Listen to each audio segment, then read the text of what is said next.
राजसमंद जिले के नाथद्वारा नगर में इन दिनों एक मामला सुर्खियों में छाया हुआ है और लगातार हर दिन उसमें एक नई अपडेट आती है।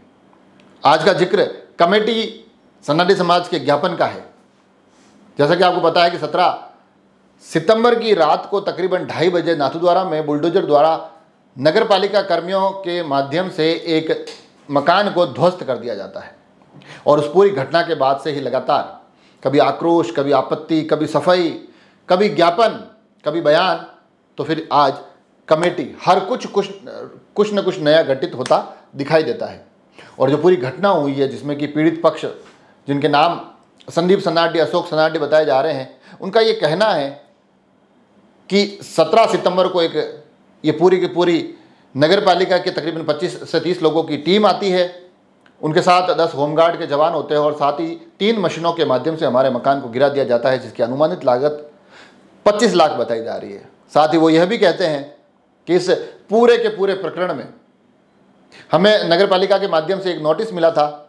उस नोटिस का हमने कोर्ट में शरण ली और हमें 18 तारीख मिली थी सुनवाई के लिए, मगर उससे पहले ही ये पूरी की पूरी कार्रवाई नगर पालिका के द्वारा कर दी जाती है। इसमें रोचक पहलू यह भी है कि नगर पालिका चेयरमैन का ये कहना है कि मुझे इस मामले की जानकारी नहीं थी। वो इस पूरे के पूरे घटनाक्रम में लिप्त दोषियों के खिलाफ स्वयं कार्रवाई की मांग भी कर रहे हैं, मगर साथ ही पीड़ित पक्ष इस पूरे के पूरे प्रकरण में उनसे पैसे मांगे जाने जैसे कुछ गंभीर आरोप भी लगाते दिखाई देते हैं।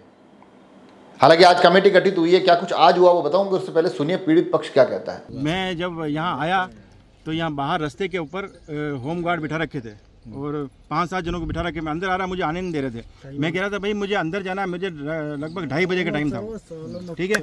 मैं अंदर आने कह रहा था भाई मैंने कहा मैं आतंकवादी थोड़ी हूँ, मैं लड़ाई करने नहीं जा रहा हूँ भाई, मेरे साथ चलो, अगर लड़ाई करेंगे तो मुझे अंदर पुलिस में बंद कर देना, जेल में बंद कर देना। मुझे आगे जाके देखने तो क्यों हो रहा है रात को 2 बजे, कारण क्या है? क्योंकि मैंने अपने इतिहास के अंदर इतना समय तक मुझे यहाँ रहते हुए कभी ऐसा नहीं दिखा कि रात को 2 बजे आके तोड़ रहे हैं। तो मैंने उनसे ये पूछा रात को 2 बजे क्यों तोड़ रहे हो? वो कहे नहीं अंदर आगे नहीं आना, धक्का मुक्की करके मुझे पूछे, धकेला मुझे। फिर मैंने वो सामने वाला मकान से जाके इसका वीडियो खींचा, वहाँ से देखा तो फटाफट तोड़ रहे और बोल रहे कि 1 भी इंच बचना नहीं चाहिए, नहीं तो ऊपर से हमारे पास क्या करें, ऑर्डर आया हुआ, नहीं तो ऊपर साहब नहीं छोड़ेंगे हमको। और ये क्लियर बोल रहे सारे के बचना नहीं चाहिए, एक टुकड़ा बचना नहीं चाहिए। उन्होंने एक भी चीज़ तोड़ी नहीं, एक भी चीज़ छोड़ी नहीं, हर चीज़ तोड़ डाली। मेरा सवाल आयुक्त साहब से आपके माध्यम से ये है कि आयुक्त साहब अगर रात को 2 बजे कौन सी कार्रवाई आप करते हैं, क्यों आपने ऑर्डर दिया रात को 2 बजे? ये कौन से नियम में आता है मुझे बताइए, कौन से कानून में आता है कि आप रात को, क्या दिन में आके नहीं कर सकते थे? क्या हम आतंकवादी हैं या आपको हम दंगा करते हैं आपके साथ या हम कुछ करते हैं? आप ये बताओ ना हमको, ये इस चीज़ का जवाब दीजिए कि क्या हम प्रशासन से भिड़ सकते थे? क्या प्रशासन हमको उठा के एक साइड कर सकता था? और रात को 2 बजे क्यों? तो देखा आपने, बड़े ही गंभीर आरोप लगाए जा रहे हैं और इस पूरे प्रकरण में फिर आगे कुछ राजनीतिक चेहरे भी इससे जुड़ते हैं। जब इस पूरे के पूरे परिवार के पास पूर्व कांग्रेस अध्यक्ष देवकीनंदन गुर्जर पहुंचते हैं, उनके साथ नगरपालिका अध्यक्ष मनीष राठी होते हैं, वो लोग पुनः उन बातों को दोहराते हैं कि किस तरह से ये जो घटना घटित हुई है ये कानून सम्मत नहीं है, सही नहीं है और इसमें दोषियों को सजा मिलनी चाहिए। हालांकि इस पूरे मामले में नगरपालिका आयुक्त का भी पक्ष सामने आया था। उन्होंने कहा है कि हम रात को बुलडोजर की कार्रवाई नहीं कर सकते, मगर ये किन परिस्थितियों में किया गया उसकी जाँच करेंगे, कहीं कोई दोषी मिलेगा तो उसके खिलाफ कार्रवाई भी करेंगे।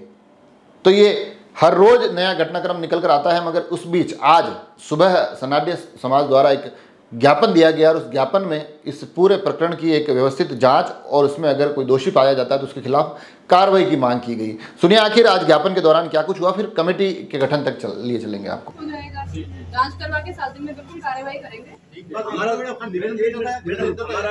निवेदन खास ये है, इनको सस्पेंड नहीं करना, इनको टर्मिनेट करना, ताकि इनको भी मालूम पड़े कि नौकरी क्या होती है। पैसा आना बंद, सरकार की तरफ से सुविधा नहीं मिलेगी। चेयरमैन साहब को पता नहीं है कि ये कार्रवाई होगी, आयुक्त साहब को पता नहीं है रात को होगी। जब नगर पालिका के चेयरमैन और आयुक्त दोनों को पता नहीं है तो काम कैसे होगा? बड़ी मुश्किल से इधर उधर लोन लेके आदमी। तो देखा आपने, ये पूरा प्रकरण हर रोज एक नई अपडेट के साथ आता है और उसके बाद आज के दिन की जो आखिरी अपडेट निकल कर आई है उस प्रकरण में वो प्रशासन की तरफ से आई है, जहां उपखंड अधिकारी ने इस पूरे मामले की जांच के लिए कमेटी गठित करने का आदेश दिया और साथ ही यह भी निर्देशित किया गया है कि आगामी 5 कार्य दिवस के भीतर इस पूरे मामले पर एक रिपोर्ट बनाकर प्रशासन के समक्ष रखी जाए ताकि इसमें आगे की कार्रवाई सुनिश्चित की जा सके।